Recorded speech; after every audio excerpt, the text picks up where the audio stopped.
Welcome to the Viking Age podcast, the official podcast of thevikingage.com. My name is Chris Schad. I am a writer for the Viking Age, as well as bring me the news, zone coverage, and the Brookings Register. My co-host is Adam Patrick, managing editor of the Viking Age. We do this every Monday with a late week episode right here on the Viking Age YouTube channel, but we're also in Apple and Spotify in podcast form the very next day. But however you consume us, make sure you like, comment, share, subscribe, so you never miss a new episode and we can spread the word to the masses. Now, on today's show, we're going to talk about the first wave of roster cuts in a bit. Vikings got to get down to 53 players by Tuesday, I believe 3 p.m. Central Time.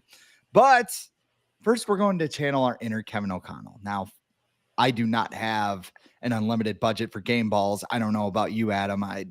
Fansided going to cover that or no? I'll get back to you on that. Okay, we'll reach out to Fansided and see what they do there. But instead of handing out game balls, Adam and I have decided to give our 2024 offseason awards since the offseason's almost done. We got one more Sunday without football, and then the floodgates open. You were going to be drinking through a fire hose. It's 18 weeks of pulling our hair out, but we should celebrate the offseason that was for the Minnesota Vikings. A very eventful offseason, wouldn't you say? Yeah, good and bad, for sure. Very high highs and very low lows.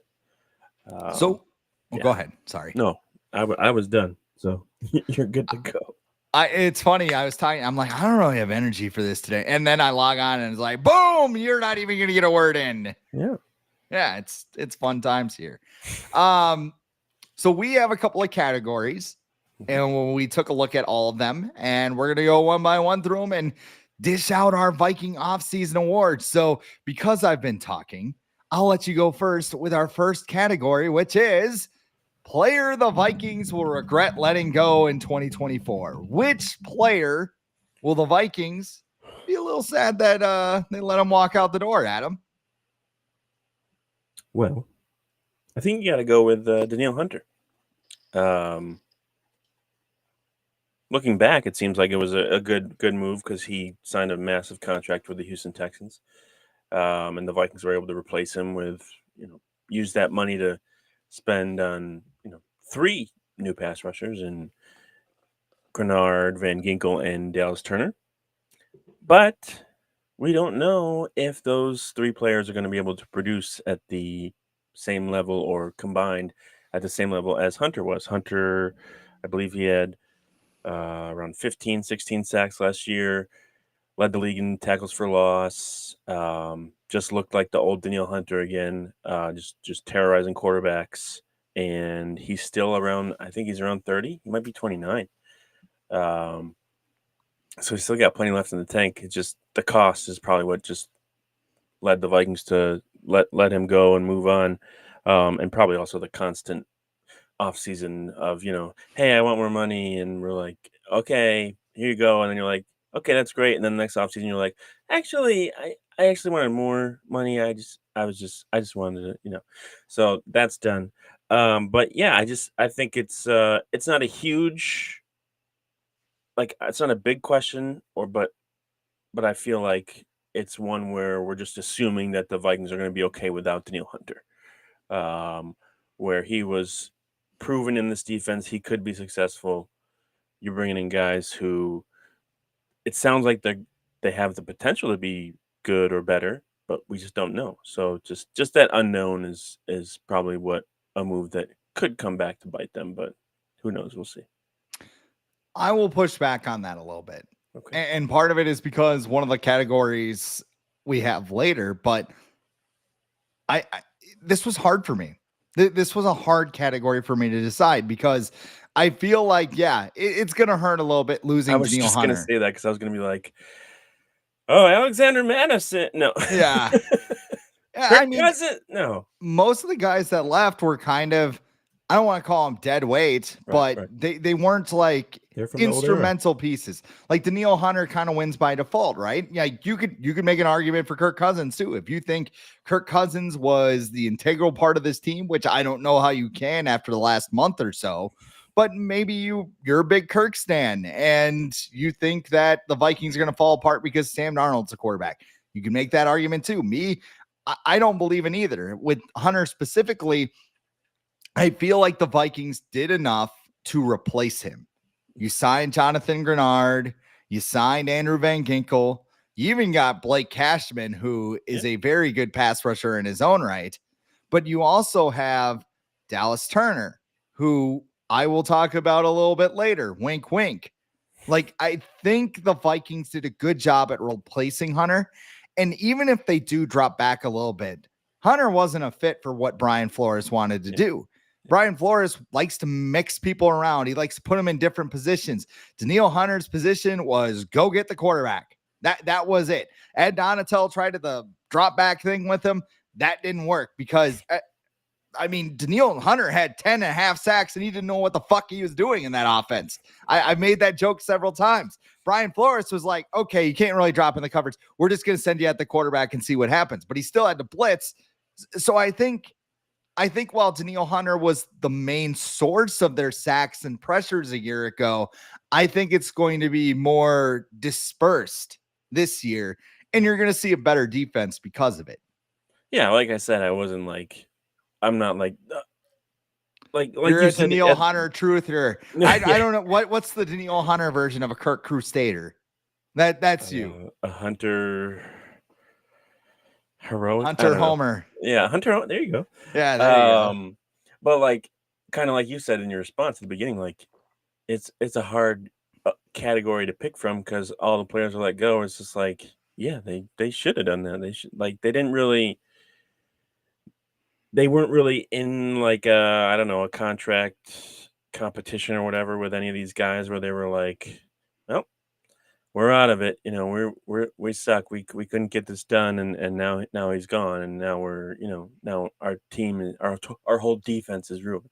No, the Vikings probably had a plan before the offseason even started that they were going to move on from Danielle Hunter. I don't even know if they offered him a contract at all. I think they just let him go to free agency and see if he could get what he wanted, and he did. So yeah, I agree with everything you said. It was a hard category to pick, and I came up with it. But I just wanted to explore that because I thought it would be interesting. And so it's a could. It's not an emphatic could. They could be affected by it next season, but I feel like there's a small chance that the Vikings could look back and be like, man, I wish you would have kept Danielle Hunter, but it's a small chance, a small percentage. And if we're going by the word could, that's how I thought of this, because there are several players that you look at now and you go, don't let the door hit you on the ass on the way out. But there are other players you could look back at the end of the season and be like, maybe we should have kept him around. Mm-hmm. And the player that I chose was KJ Osborne. And I'm not an Osborne fan. I'm not an Osborne truther or anything like that. But Osborne was never a big target in this offense. Osborne optimist. I like it. He was never a big target in this offense, but he was reliable. 158 catches, 1,800 yards, 15 touchdowns since 2021. He was a key blocker in the running game, which they're trying to find right now. That's why Trent Sherfield's probably going to make the roster. Yep. And the Vikings receiver room has some questions behind Justin Jefferson. I think Jefferson's going to be past his injury thing. And by the way, there's some debate right now over like, should I take Justin Jefferson in fantasy? That's been going on for the last few months. Yes, you should, because play A, B, and C are going to be throw the ball to Justin Jefferson and see what happens. And Sam Darnold's going to be like, hey, Justin Jefferson is over there. I don't know what I'm doing, but number 18's over there, and I'm going to chuck it to him as much as possible and see what happens. Don't draft Sam Darnold. Draft Justin Jefferson. You don't draft the quarterback because he's going to throw like 2 or 3 interceptions a game probably. But so this is a funny story. In the Dynasty League that I used to play in, we did not take away points for interceptions. What? Because the commissioner deemed that most interceptions are not the quarterback's fault. So we would have like Jay Cutler would toss 5 picks or something and be like, oh, that's not his fault. Jameis right there. Winston, those 30 picks where it's, yeah, I 2/3 were the receivers' faults? I think we changed it before that happened, but it was one of the ill-fated rules of the Libsmo Yeah, Fantasy Football League. that's interesting. There's always interesting rules of fantasy football. I think it's called the Hell League. I think it's run by Oh, the dude yes. who runs Norse Code. And kickers, like if you miss a kick, you get like minus 50 points or whatever. And you just lose the whole game. I saw one too it said that if the quarterback makes a Oh, tackle I saw that too. Yeah. on an interception, you get 1,000 points. That's great. That is It's tremendous. like Daniel Jones is the number one pick. Jameis Winston might be. Yeah, but he's not a starter this year. I mean, he's not there. He's not starting anymore. Yeah, but like that 30-30 season or whatever it was. Who led the league? Did Josh Allen lead? Or Dak Prescott? Did he? Who led? I think wanna Josh say it was Allen led Josh the. Allen. Yeah. Because he's kind of a turnover machine. Guys just don't throw picks like they used to, throwing 25 like Brett Favre used to do all the time and win MVP. Probably what was it? The Why Your Team Sucks Packers edition came out today. And it was like, can't remember what he called Brett Favre, like High Vike Brett Favre or High Max Painkiller Brett Favre or something like that. I gotta read the Vikings one still. I still haven't read that one. I thought the Vikings one was a little weak this year, but that'll happen when you get rid of your most polarizing I know, player. yeah. He went off on the Falcons. I read that one. Oh, I gotta check that one out. Let me get off the tangent here though.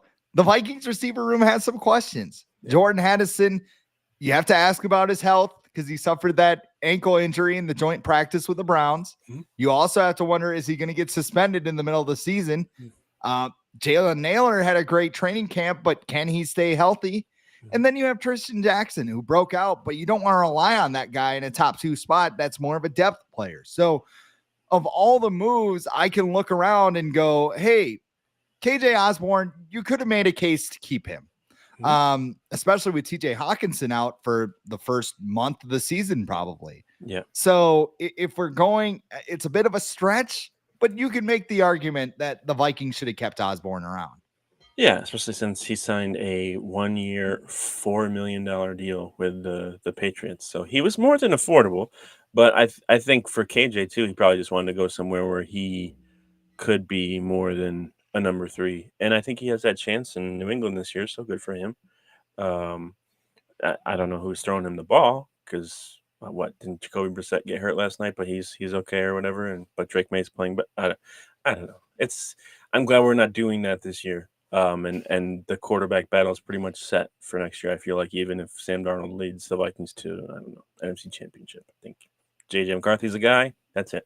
But yeah, KJ Osborne, because he was a solid number 3. He was like a Jarius Wright, that kind of in that mold where like you don't need him to make a ton of plays, but he every now and then he has that game where he just goes off. I think there was a couple games in 2022 when they were making all those comebacks when he was one of those guys to get everything going. Look at the Colts game when they came back. He was a big reason why.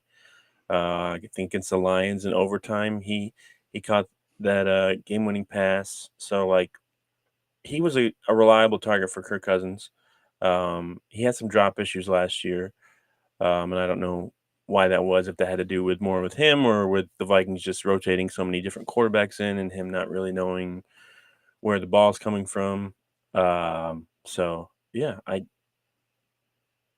you said, this category is hard, so I'm not going to be like, oh no, KJ Osborne isn't out there, because I'm excited to see what Jalen Naylor can do now that he's healthy, and hopefully he stays healthy, and even Brandon Powell too, because I think he did well last year. So will the Vikings survive with KJ Osborne? I don't know. We'll have to wait and see.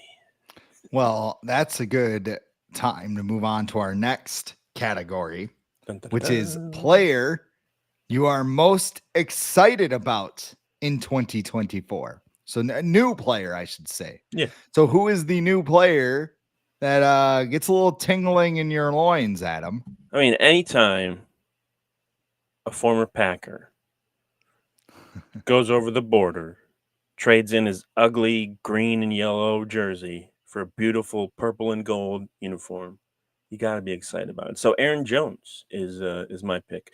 Not even really just because he's a former Packer. Yes, that makes it a sweeter deal, but The Vikings' run game has just been boring and not effective the last 2 years. When you go from Mike Zimmer, where it's like the main focus of the offense, and they had a good rushing attack for pretty much his entire tenure, and you go to Kevin O'Connell, and they rank like bottom fifth of the league both years, and like anytime you're in a short yardage situation, you're like, I don't know if they're going to get this because of the like they did the tush push. They tried, and they had Brandon Powell being the guy to push, which was a choice. But Aaron Jones, I think the Packers moving on from him, he's going to be motivated to prove that he still has stuff left in the tank. He was hurt last year, but when he came back, he looked really, really good. He helped the Packers, qualify for the playoffs. He was a big reason why, and they were able to upset the Cowboys in the playoffs, and then almost upset the Niners in the playoffs too. It doesn't sound like the Vikings are just going to give him, 25 touches a game. They know he's someone who gets banged up, so they're going to use him well with Ty Chandler and Kene Nwangwu, maybe. Kene Nwangwu breakout season number 3. It's coming. And he's a really good pass catcher out of the backfield too. So maybe the Vikings will have they'll have a screen game.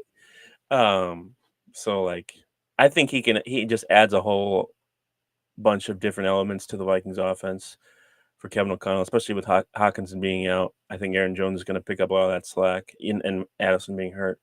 And he's just, he was good when he was healthy last year, so hopefully he can just stay healthy, and I just want to see what he can do. And he always plays well in US Bank Stadium, so it'll be nice to have him in an actual Vikings uniform instead of being on the other team scoring touchdowns. So, yeah, Aaron Jones, let's go. You can trade in that green and yellow sombrero for a purple and gold one. They already did that. They gave him one right away. Yep. This should be JJ McCarthy's award when you think about it. Yeah. Because if he didn't get hurt, we would be very excited about what he could do. And when is he going to come in? Isn't that the franchise motto for the Vikings? If he didn't get hurt. If he didn't. That's the slogan. Minnesota Vikings football. If he didn't get hurt. Just have Alan Roach. Just yeah. That's just it should be JJ McCarthy here, but I'm not going to put him there because we have to wait till 2025 to see him. You know exactly who I'm going to say here. Acknowledge him. Acknowledge Will Reichard, because I know I'm the lamb going to the slaughter. I know he's going to take that big leg, wind up, and kick me in the balls someday. But that's fine. I'm expecting it. I know what will happen. Right now, I'm pretty excited about Will Reichard because during the offseason, this is according to ESPN's Kevin Seifert, he made 39 of 43 of his kicks in training camp and preseason games. That includes all 4 kicks, all 4 field goals, I should say. He made every extra point as well against the Philadelphia Eagles, including a 58-yarder where he just kicked it and went, that was easy. What else you got for me? Like, I like the guy on the field. Off the field, everything I keep hearing, this guy is awesome. Dallas Turner, he went on KFXN, talked to Paul Allen. He said, this guy's a cold-blooded sniper. That's enough to make every Viking fan roll their eyeballs. But during top 30 visits, they identified this guy, and then they talked to every Alabama player that had played with him, and they're like, hey, this guy is awesome. Like, you want to draft him. He's a great teammate and all that stuff.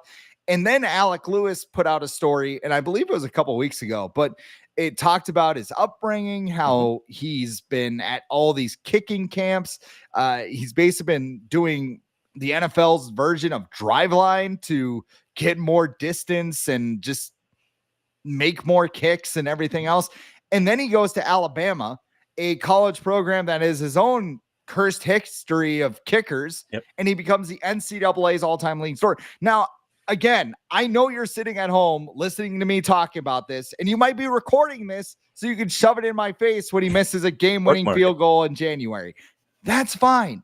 That's fine because, I'm going to have a positive mindset about this. And everything that I see hey, it's better than the alternative. It's better than Daniel Carlson shanking kicks left and right. Mike Zimmer getting his shotgun on the sidelines, getting ready to shoot him. So I think things are pointing in a positive direction. And maybe, just maybe, we can fill this kicker position and not talking about it for 10 years. That would be the hope. That would be nice. I think I wrote about it in my final 53 that I published on Sunday, and that was like, I just wrote like, is it weird to be excited about a Vikings kicker? Because I think it's weird to be excited about a Vikings kicker because we never have this century. I want to say the Vikings leading scorer is a kicker. It's was it Fred Cox? Yeah, sounds right. But he made like 65% of his kicks because that's what happened back in the day. Because they were kicking a brick around. Yeah, yeah, and they were kicking straight forward, just toe kicks. But yeah, with Will Reichard, you could even argue his one miss this preseason wasn't even his fault because what Jurgens or whatever got run over by the Raiders special teams and they were able to block it. Yeah, I loved what Matthew Collar said. He goes, everybody fell down. Yeah, that's why he missed. Yeah, so if that doesn't happen, then he'll be good. But like, yeah, what did he have? He had 4 field goals on Saturday against the Eagles, 2 extra points. Mm-hmm. Nailed them all. Yeah, it's weird to have like, oh, the Vikings have a reliable kicker. They have a coach who's not gonna get in his head and make him go crazy like he did with Daniel Carlson, Kai Forbath, and Blair Walsh and Greg Joseph. The list goes on. But it seems like a weird thing maybe for other teams to be excited about. But with the Vikings, this franchise has been snake bitten so many times by kickers. To finally get one who seems reliable is, amazing. And we also have to pump the brakes on, even if he's good this year, because Blair Walsh came out of the gates, rookie year, all pro, missed like 2 kicks, made 10 from like 50 yards plus. After that, he pooped his pants every time he went to kick the ball. So, yes, I'm excited about Will Reichard. Yes, I think he'll do well.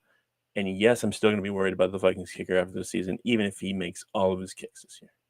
Well, that might be the easiest decision of the season for you to worry about the kicker. Yeah. But was the easiest decision of the offseason for the Vikings? That was a terrible segue, but I tried. What was the easiest decision in the offseason for the Vikings? Well, it's one we've been asking for a while, and the Vikings finally did it, whether Kevin O'Connell did it reluctantly or not. But I think they had to. They had to move on from Kirk Cousins. They had to. This franchise wasn't going anywhere with him sticking around, getting paid more money. Oh, he took a discount. Like, no, he won't. You're not going to take a discount. His whole purpose in the NFL is to make as much money as possible. And good for him. He's about to have more career earnings than Tom Brady. So, whatever. Good for him. If you're not winning a Super Bowl in the NFL, that should be your other goal, to make as much money as possible. And Kirk Cousins is doing that. And I think, a lot of people in the NFL actually are like, yeah, he's incredibly smart because he's just going around and he'll go wherever, whoever pays him. And it wasn't the Vikings. And the Vikings are they're ready to move on, ready to start over that position, take advantage of the rookie contract. They were hoping to this year with J.J. McCarthy, but he got hurt. But he still has, 3 or 4 years where you can take advantage of that. They're going to have more money to spend on free agents next year. They're going to be able to just not have to worry, hopefully not have to worry about their quarterback spontaneously combusting in the playoffs when, it's 4th down and they need 8 yards. But we don't still talk about that, but we do. But yeah, it was a move that had to be made, and I think the Vikings fans, even the ones who were kind of hesitant about it after seeing J.J. McCarthy in the preseason and reading about him all offseason, are now at least turning the corner and being like, yeah, it's probably for the best to let Kirk Cousins go. How much more fun has this offseason been after letting go of Kirk Cousins? After March, yeah. Yeah. leading up to March was no, that was terrible. terrible. If you go back, we did a show. I remember it was, what did we call it? Like the ultimate We debate did like about Kirk the Cousins. the official Kirk Cousins debate, and And then the then next we're like like, 3 this or is 4 the only episodes. time we're going to talk about Yeah. it. And then we did it every episode Yeah. afterwards where it's like Kirk feels disrespected. Kevin O'Connell sounds like he got his dog Which shots. insider is, being pushed with their report this week to get Kirk Cousins leverage or whatever in his contract? Hey, top 5 trade,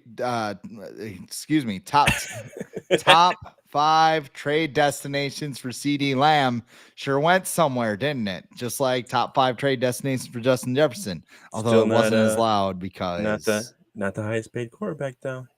$1 million less than Justin Jefferson. you Highest mean paid CD non-quarterback. Lamb non-quarterback. There you Yeah, go. he's Yeah, I was like, hang on, that doesn't less. sound right. Well, yeah, the Cowboys they're really switching things up this year. They put CD Lamb on quarterback and told Dak Prescott to kick rocks. Dak's like, can I get paid, please? It's Mike Zimmer's idea because that's why they're bringing Dalvin Cook. Because they're just going to run the ball 40 times a game. I posted right before we came on here. Yeah. So if you didn't hear about it, Tom Pelissero put out Zach Hiller's press release that his client is healthy and going to go visit Dallas. But I posted a image of the wear and tear system from College Football 25, and it's just all red because you gotta run the ball. Yeah, it's my new version of red. New shoulder? It's not a chew. It's beating them senseless. We're gonna give them 300 carries. Is his new shoulder ready to go? He is Steve Austin, not Stone Cold Steve Austin, $1 billion man Steve Austin.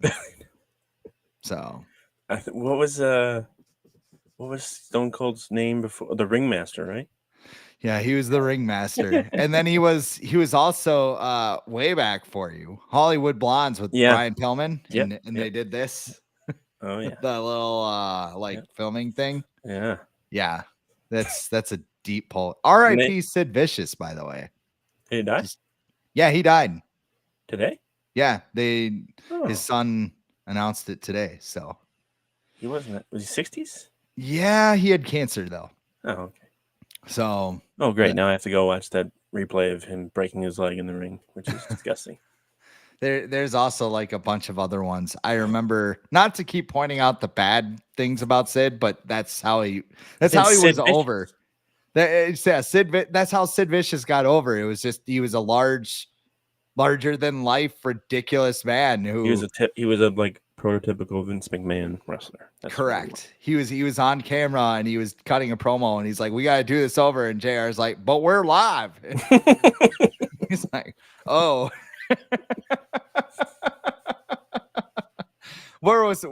Anyway, but Kirk Cousins leaving, it was liberating. Like, this training camp has been more fun. You mentioned it with all the stuff we read about JJ McCarthy, all the stuff, even getting to know Sam Darnold was kind of fun. You had more money so you could let Danielle Hunter walk and replace him with Jonathan Grenard and Andrew Van Ginkel and Blake Cashman, like I mentioned a little bit earlier. All of those things might not have been possible. They might have not even drafted JJ McCarthy if they had kept Kirk Cousins. They might have just hoped that, Spencer Rattler. Yeah. Or Joe Milton. I saw somebody tweeted out Joe Milton is Aroldis Chapman if he did coke and decided to try playing quarterback. If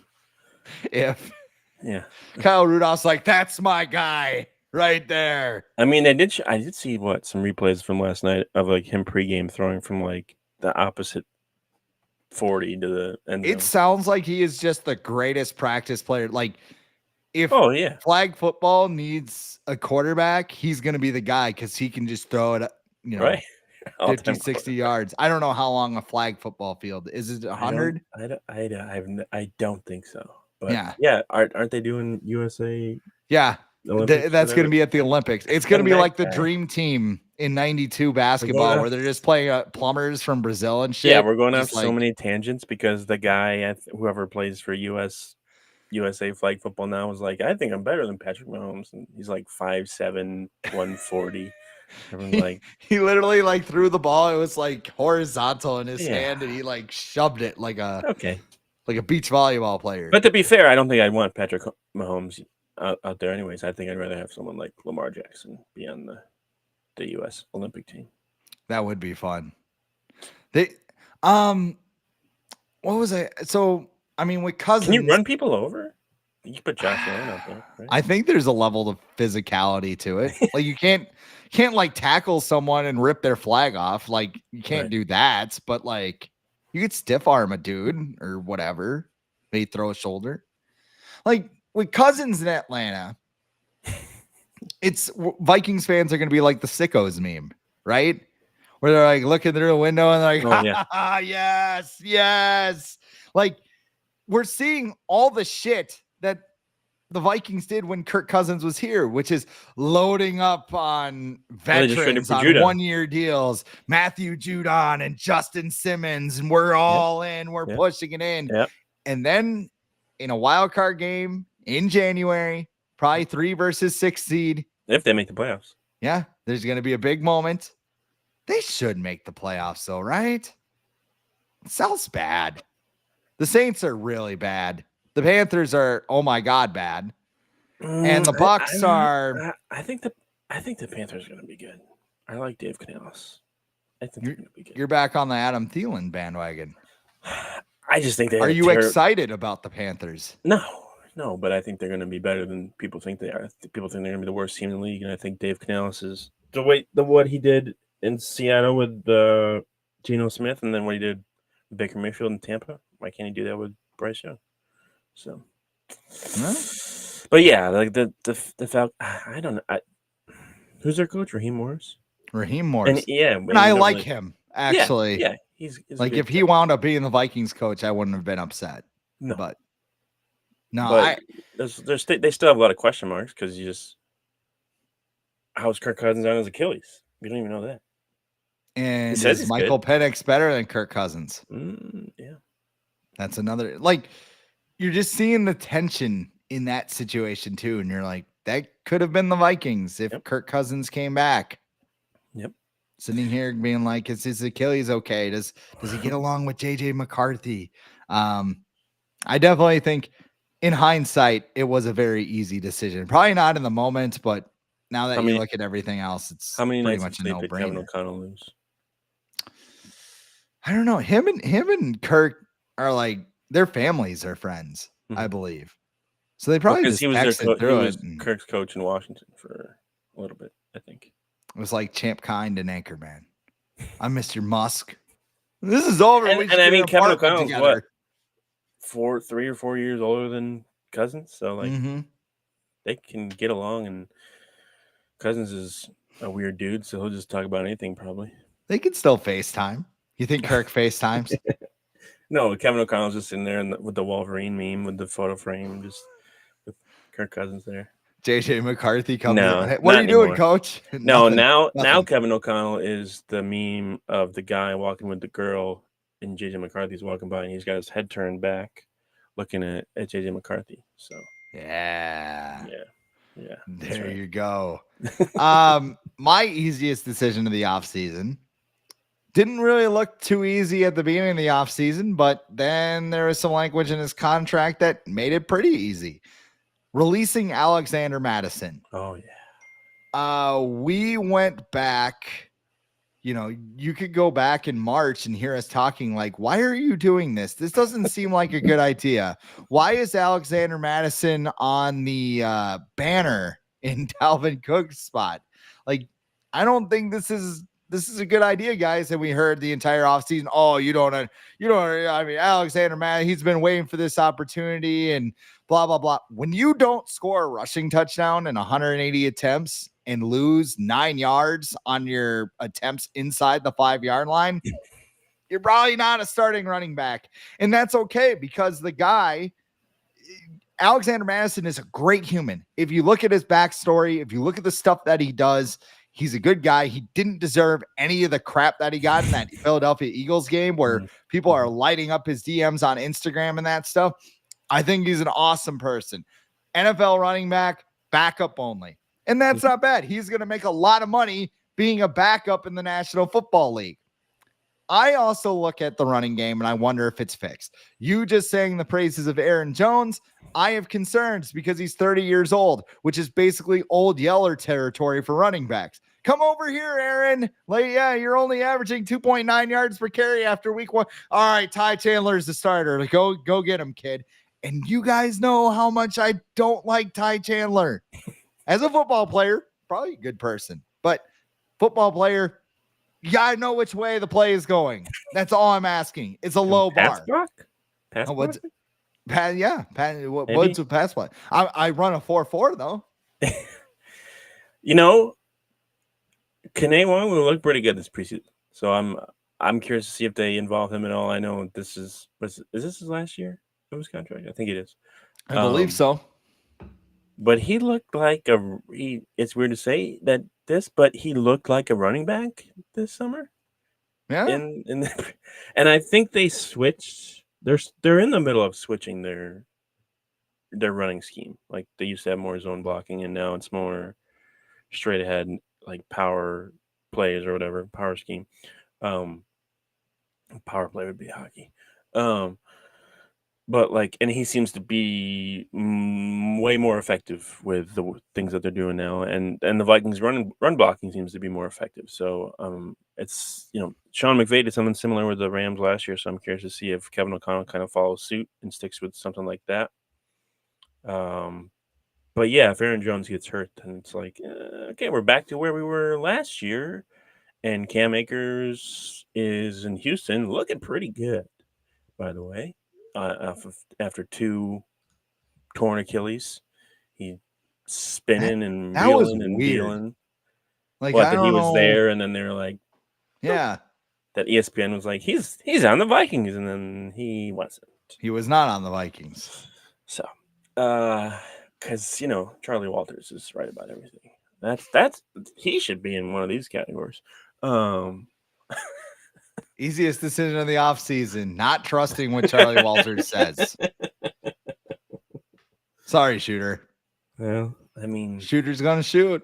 Yeah, he shot his shot this shot offseason. Just it wasn't firing very well. But yeah, Alexander Madison was not a difficult decision, like you said. It wasn't his struggles weren't really his fault because he shouldn't have been put in that position anyways. He's not an RB1. He never was.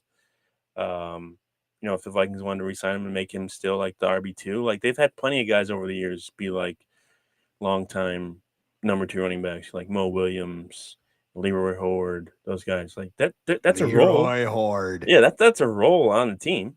I remember talking to Cy Amundsen and being like, hey, Leroy Horde was awesome. And he's like, no, he wasn't. He's like, you were young. You thought he was awesome, but he wasn't. And I'm like, he converted, what was it, a 3rd and 27 on a draw play.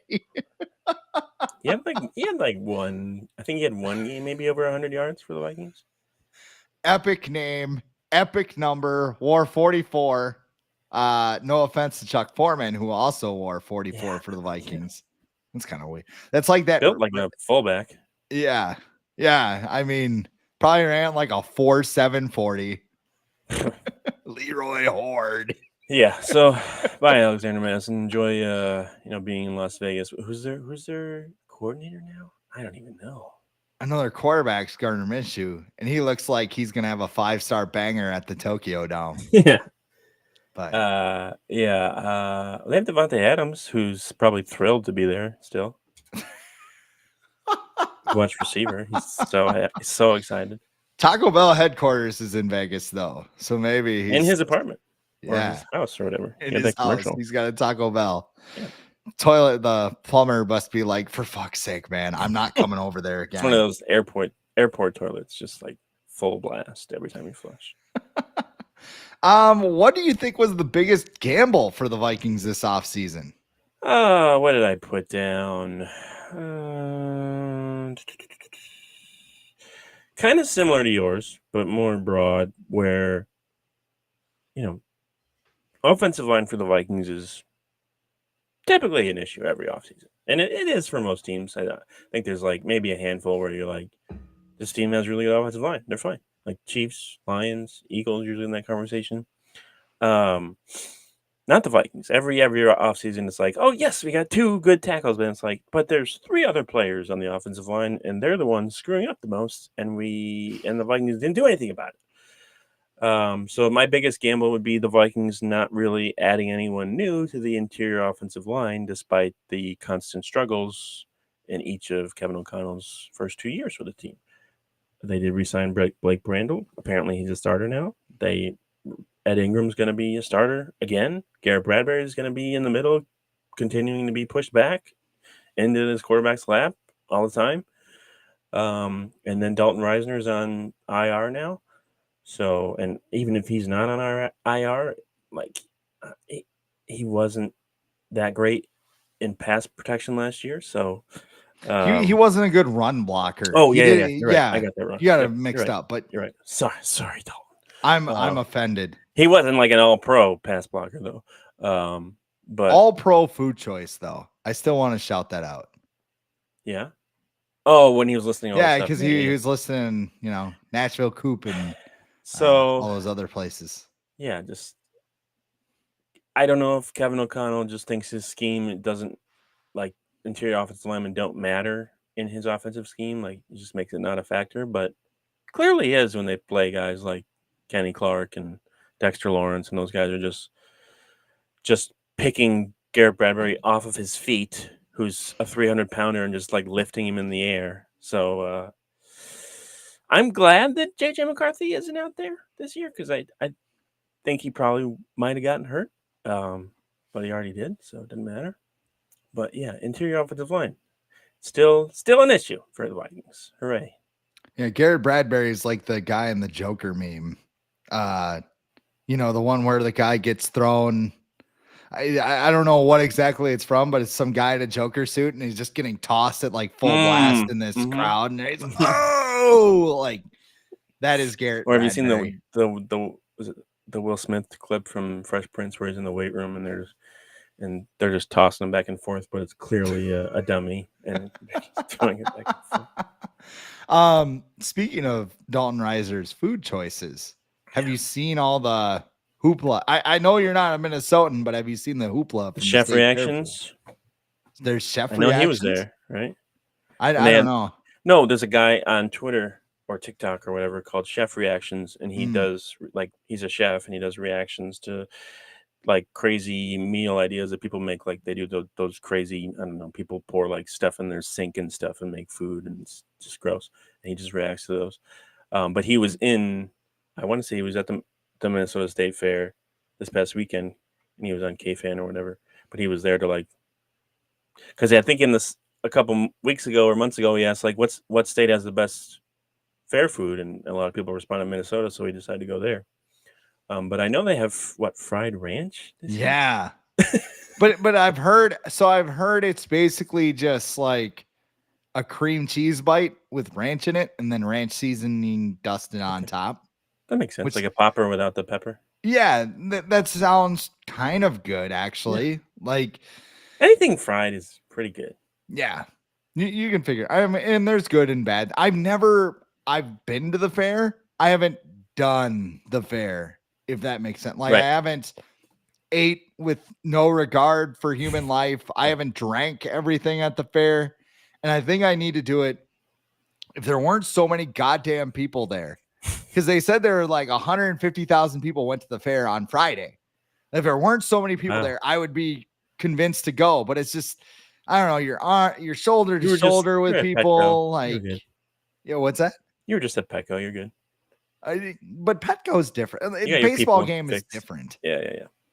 Like you're all there for the same. Like there are a bunch of people who go to the fair. Like I want to see the pigs. And well, I come from like upstate New York, and the state fair there is in Syracuse every year, and it's similar, not food wise, but like they have like a butter sculpture. They have, a milk station or whatever.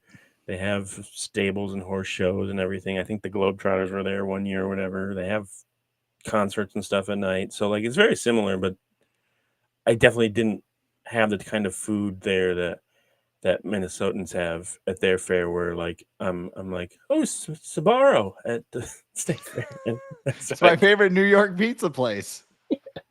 Yeah. Yeah.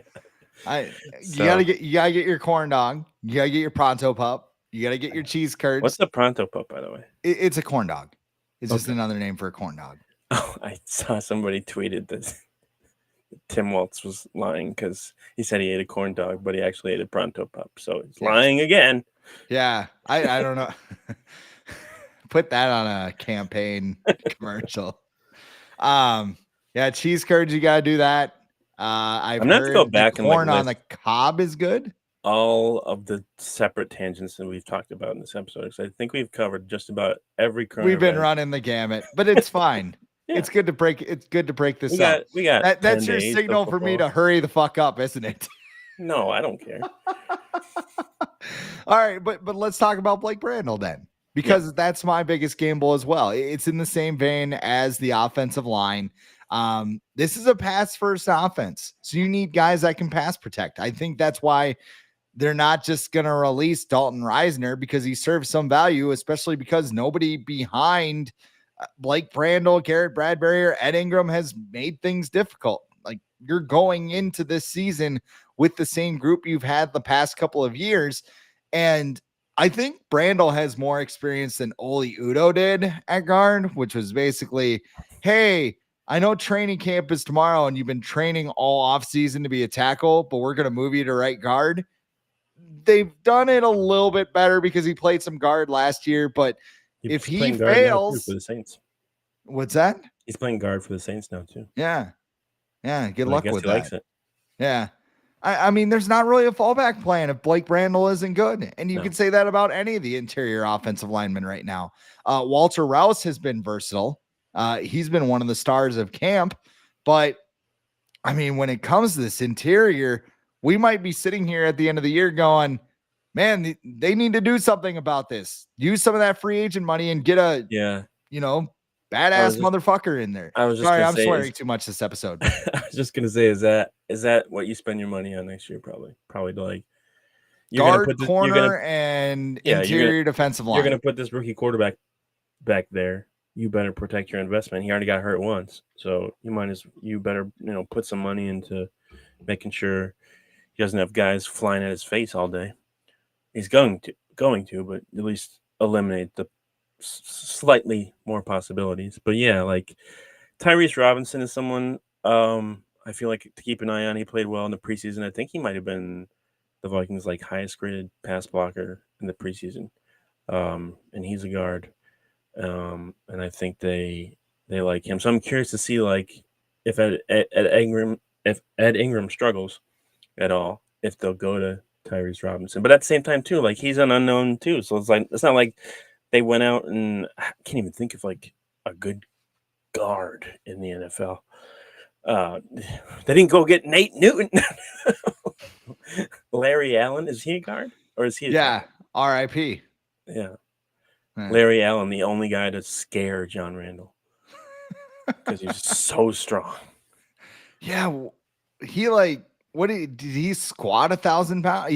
I don't know. He did something or bench or something. And he didn't work out at all. Yeah, it was just like, but he was just country strong. Yes. Yeah. And John Randall's like, I didn't talk trash to him. He was like the only. I was quiet. He was like the only person I didn't talk to because I knew he was going to kick my ass. Let's move on here quick.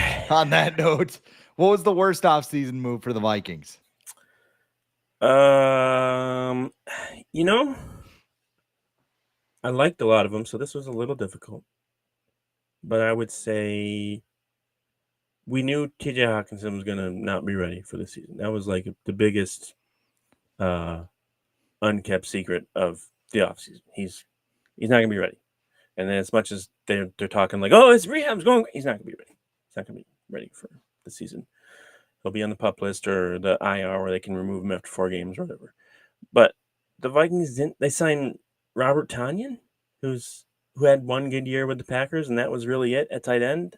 So they're kind of relying on Josh Oliver and Johnny Munt and maybe Nick Muse to be their pass catching options as tight end. I think just not adding a more reliable pass catching tight end this offseason would have helped the Vikings. And it's not like they're expensive. Like, I'm not saying go out and get George Kittle or Travis Kelce or any of those guys. Like, but there's like serviceable tight ends they could have gone after and added. I just don't know. Maybe during free agency or whatever, if they were still didn't know how long it would take TJ Hawkinson, so maybe that prevented them from doing something. But I think, especially with Addison being hurt now, it's going to be interesting to see what they do with the tight end position, if it's even going to be a factor until Hawkinson gets back.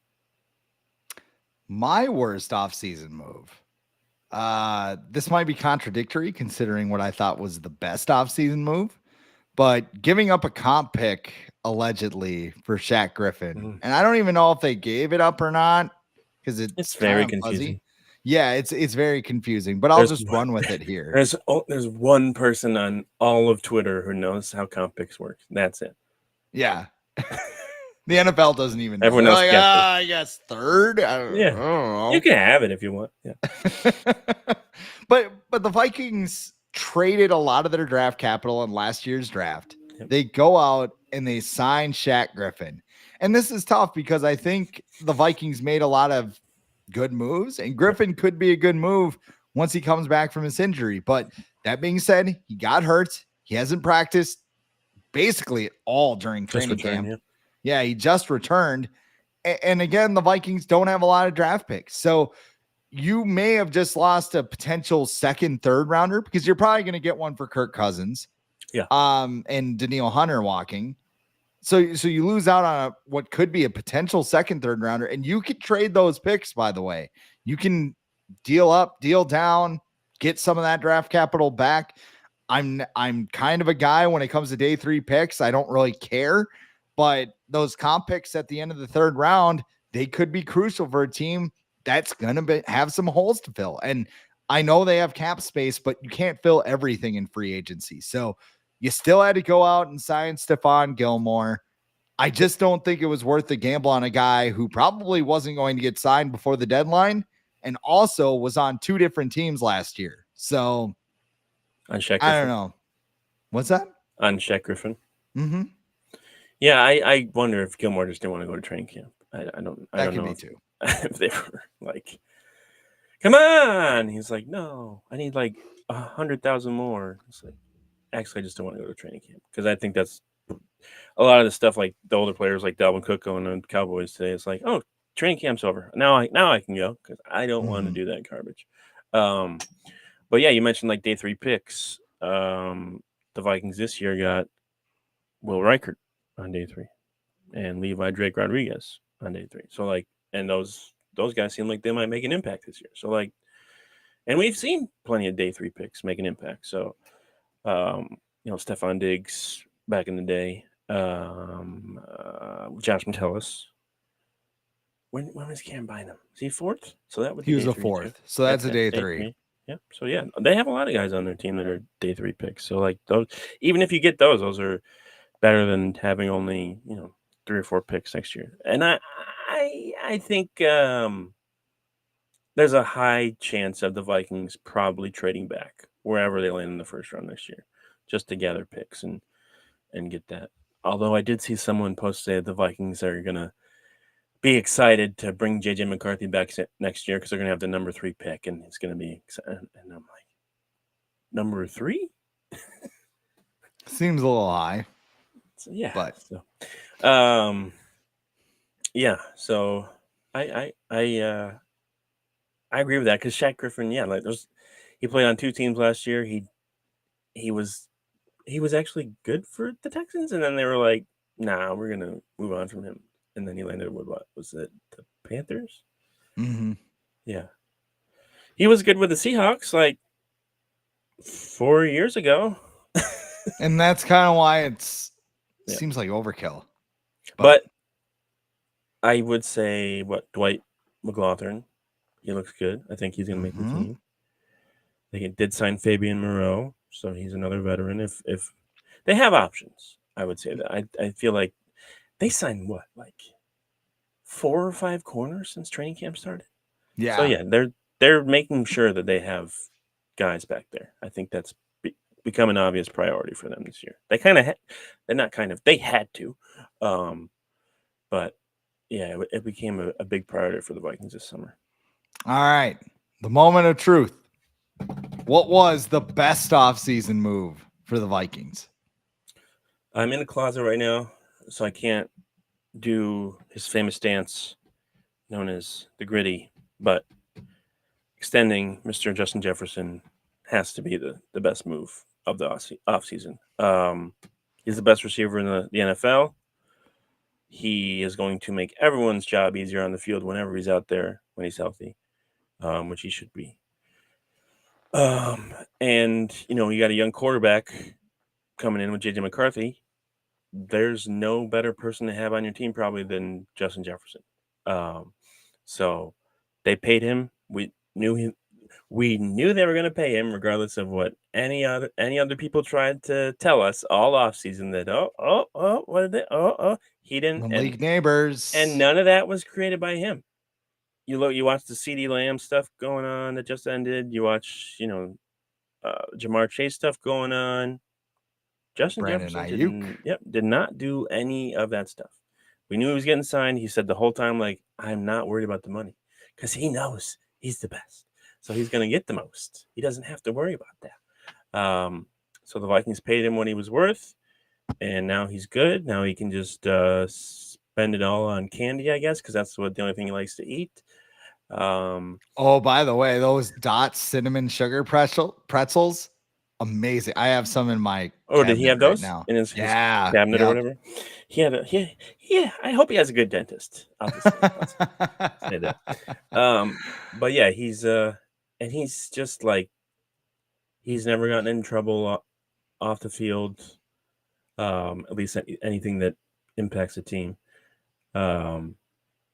You don't really have to worry about him because he's a claimed homebody. Doesn't really like to go out. Like, there's pictures of him going to concerts and stuff, but like he's not going out clubbing every night. He would rather stay home and play like Fortnite or Madden or something, which is exactly what you want from your best player on your team. So yeah, it had to be done. It was going to be done, and it got done. So Justin Jefferson being extended is the best move of the offseason for the Vikings this year. Here's what I think will be the best move for the offseason. Trading up for Dallas Turner. Ooh. Because I know a lot of people are like, well, but I just got done complaining about how the Vikings don't have any picks. But this was worth it, because you had a premier player who he should have went 8 to Atlanta. Yeah, that was the biggest "what the hell are you doing" moment of the draft. Even if Michael Penix and his 2 bad knees turns out to be Patrick Mahomes, that's fine. Right. Yeah. They knew Judon and his torn Achilles were. That's what the Falcons are doing. They're just gathering up every old player with coming off an ailment and being like, they'll be all fine. Of your Achilles together, we'll have a really strong team. It's something like you've all got brand new Achilles and knees and muscles, so you should be good. Yeah. But the Vikings went they knew they had to upgrade the pass rush. And I think when Turner came tumbling down the board, I mean, you saw Kevin O'Connell's reaction when Kwesi told him he was going to trade up. He looked like a dog who had a piece of cheese dangled in front of him. Steak, probably, actually. Yeah, it was steak. It wasn't even cheese. It was just like, oh my God, you're giving me steak. What is that, a hot dog? This is amazing. Are we going... Are you putting me down or what? Like, this is crazy.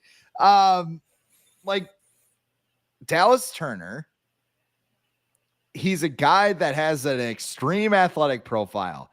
I've heard people compare him to Micah Parsons as far as his athletic profile concerns. You have Brian Flores, who I mentioned earlier in the show, wants to mix and match these guys and attack you from all sorts of different angles.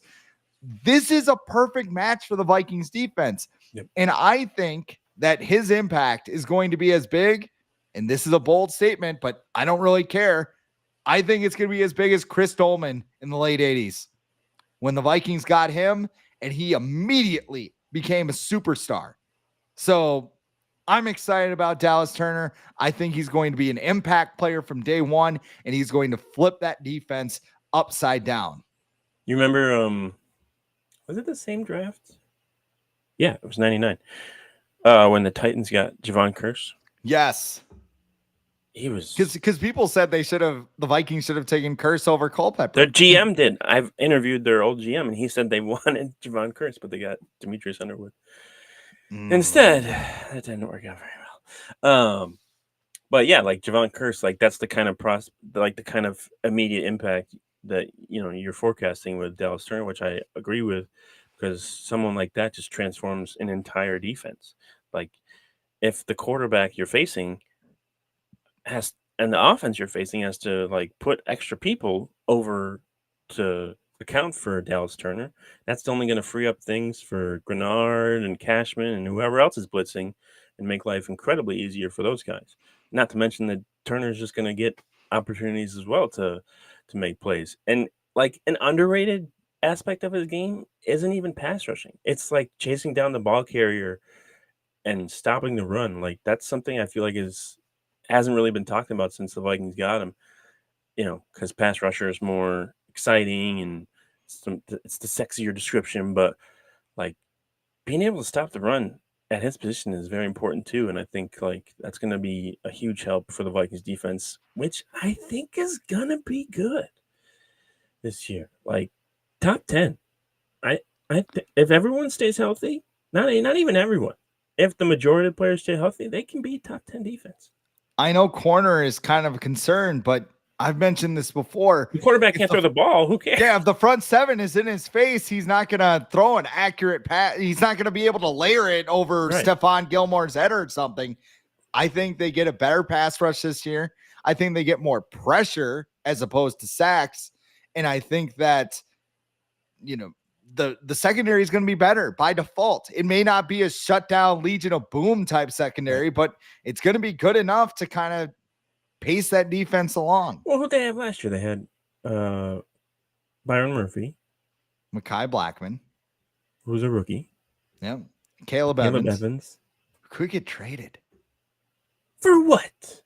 A bag of French fries? The thing, though. Oh, I could go for some French fries right now, though. Depends where you get them. Yeah, it depends. Good point. Yeah, I've seen stuff like that too, like Caleb Evans and Brian Asamoah might get traded for what? For what? Everybody's played Madden, and it's just warped their sense of what NFL trades are like. And I understand like the trade is a possibility because other teams want to make sure they don't get to the waiver wire, and they just want to get those guys regardless because they're gonna be cheap or whatever. But like, I just feel like I've seen too many reports this year of guys like Asamoah or Caleb Evans who haven't proven anything, and Lewis Seen, and they're like, well, they're gonna trade for it. They're gonna try and trade it for who? Who's gonna trade for them? Like, I feel like the New Day. Who? They're gonna get them drunk, and they're gonna get like a 3rd round pick. Yeah, like if you get a 5th for Lewis Seen, fucking send that right away. That's not gonna happen. So yeah, just their secondary is better. Their linebackers, I would say Blake Cashman's better than Jordan Hicks, right? Yeah, because Hicks was hurt. His problem is he gets hurt a lot. Blake Cashman. Mm-hmm. But he was out on the field for most of last season, right? I feel like correct. So yeah, if he can stay healthy, and then the pass rush is better. The Minnesota Vikings, if he can stay healthy. Sorry, and then I had to do that. They stumbled upon 2 like exciting interior defensive linemen in Levi Drake Rodriguez and the Taki kid, who I can't remember his last name, but he had a really good preseason as well. Taki Tiamani, I believe his name is. Thank you. If I butchered it, I apologize. But I didn't even want to try. I know his first name's Taki. That's all he's gonna. If I was Vince McMahon, that's all his name would be. Just one name, just Taki. I do a lot of other things if I was Vince McMahon too, but probably not. Shouldn't talk about those on this podcast. Yeah, the defense is going to be good. Like, I think they're going to be top 10. I don't think a lot of people realize that. Like, Brian Flores is a good defensive coordinator. It's his 2nd season for a lot of players in this system. the Vikings offense probably isn't going to be as good as it was last year. It might be. Like, I feel like people are underrating that too. Like, oh, the Vikings are going to step back with Kirk Cousins. Like, you realize they led the league in 3-and-outs 2 years ago when they had Dalvin Cook, Justin Jefferson, Hawkinson for half the year. They led the league in 3-and-outs. So, like, it's not like they lost, like, Peyton Manning this offseason because, Kirk Cousins went to the Falcons. They're going to be okay. But, yeah, that was what were we even talking about? Best move of the offseason. Yeah. So I had Justin Jefferson and you had Dallas Turner. Yeah, I agree. I thought you were going to say JJ McCarthy, but he got hurt. So did that kind of throw a wrench in everything? It did. I mean, like I said, he would have won it for 2 awards. Right. But and I mean too, the McCarthy thing, it's just hard to tell right now. You don't know if it's the best move. I said Turner because I think that's going to be an immediate impact move. Like, even if McCarthy was healthy, we're still waiting for him. I mean, I think we thought Turner was going to make more of an impact as a rookie than McCarthy was anyways, ever since they got drafted. So, yeah, it's not really anything new. Also, I like McCarthy just based on his Instagram posting in general, just getting excited about Jaron Hall and Will Riker. So, like, he's leading from the sideline on Instagram. Did Kirk Cousins do that? No. He did not. He did blow the Gallahorn. I guess it's Aller, or I guess the G is silent. No, it's Gallahorn. I don't know. They have a lottery commercial. The J and they is said silent. word. Yeah, I was like, It's like GJALLERHORN. So the J is silent. There's some purple-blooded Vikings fans like, these guys are idiots. Also, they don't even know how to say it. Do they actually blow into that? I feel like they don't. Of course they blow into it. Because I've seen people like stop and it's still going. So it just takes a while for the air, the magic of come TV. Out of the yeah. This has to travel it's so got far. back here and then it's got to go. Yeah, it just takes a second to finish off. I was going to talk about the 53-man roster, but I mean, we've already been going for well over an hour now. I'll just list this up. I mean, by the time you watch this, probably the final roster will be figured out. I don't think there's a lot of suspense with it. No, to be honest. Yeah, I texted you earlier about like Harrison Phillips, maybe. But again, if you cut him, like, are you playing LDR in a full-time role? Right, and Harrison Phillips is a good like leader or whatever. It just depends on maybe what the Vikings coaching staff wants. Like, do they want Levi Drake Rodriguez to be, a starter? Do they need that money? It's because it's what, like $7 million they could save. So it's not a lot. Yeah, there aren't really any, like, I think Adam Carlson, who writes for us at the Viking Age and does a lot of stuff for the Viking Age, asked me, or like, is there going to be like a surprise or shocking cut? I was like, Caleb Evans? Like, is that about as shocking that it gets? I don't think they straight up cut a Caleb Evans. I think you're looking to trade him, but like we just got done saying, 7th conditional. Right. Like, you're not getting a lot for a guy who has no ball skills. He was good his rookie year. Mm-hmm. But then he got his bell rung a couple too many times and something happened. Well, and I think too, with those concussions, and I've mentioned this to Arif Hassan, who came on the show, once he suffered all those concussions, they changed his tackling thing so he wouldn't get more. And he's been healthy relatively, but he hasn't been a good tackler, and that's why he got benched. And mentally, I'm sure he's cognizant of like, hey, I can't tackle the way I used to. And so he's thinking too much on the field, and that's affecting him. But yeah, him, Brian Asamoah, was seen the entire 2022 draft class. They could end up like the 2021 draft class where everybody got cut the following training camp. They're not. People keep saying Jaron Hall is going to make. I don't know if he's. Well, you know what? I think Jaron Hall is going to make the team now because they switched. What is NFLPA doing? They vetoed the rule or whatever today, where like you can use a quarterback from the practice squad for the whole year as your third quarterback, and the NFLPA was like, "Nah, we're not going to do that." So that changed like today. So now, like, I think Jaron Hall probably makes the team actually. Yeah, the kicker's set, the punter's set, long snapper's set. Safe? Yeah, Lewis Seen is probably the biggest name that people are keeping an eye on. And I'm he's just been in disappointed. what, third string? Gopher legend Mohamed Ibrahim did not make the team. Yeah, we didn't And see that coming when he got signed on Thursday. there's a lot of angry Gopher fans who are like, he only got 4 carries. Well, Yeah, I mean, because he wasn't there to make the team. he's He was like there. a poor He was a man's Cam replacement player. Akers. Yeah.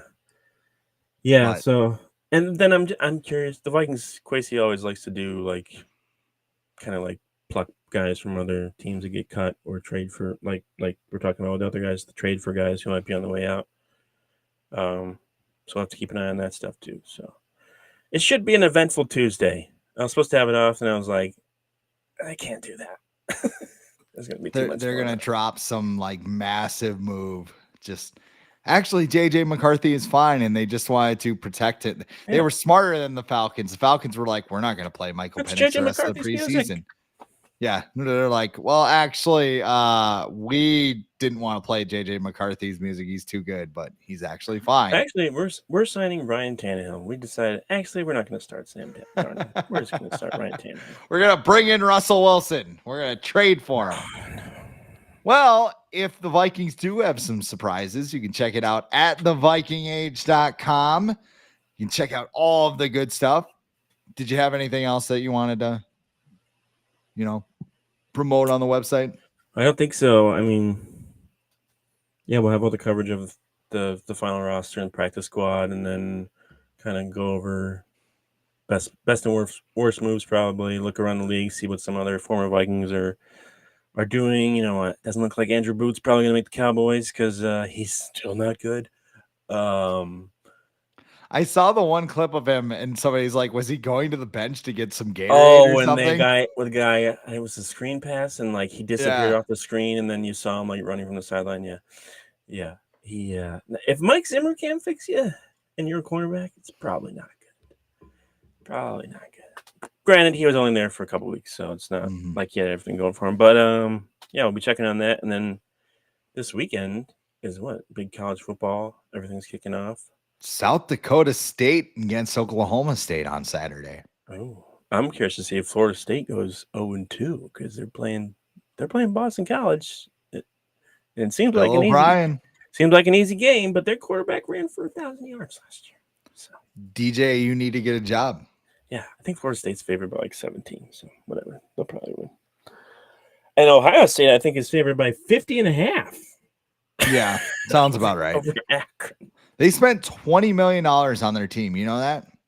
Yeah, they got that safety from Alabama. Yeah, they got the war chest, they called it. They got JJ McCarthy broke their soul, so they went and they just threw money around. That's what I can't wait for. When JJ McCarthy breaks the soul of our rivals beginning in 2025. It's going to be glorious. When he turns out to be a better NFL quarterback than Caleb Williams. And them's fighting words right there.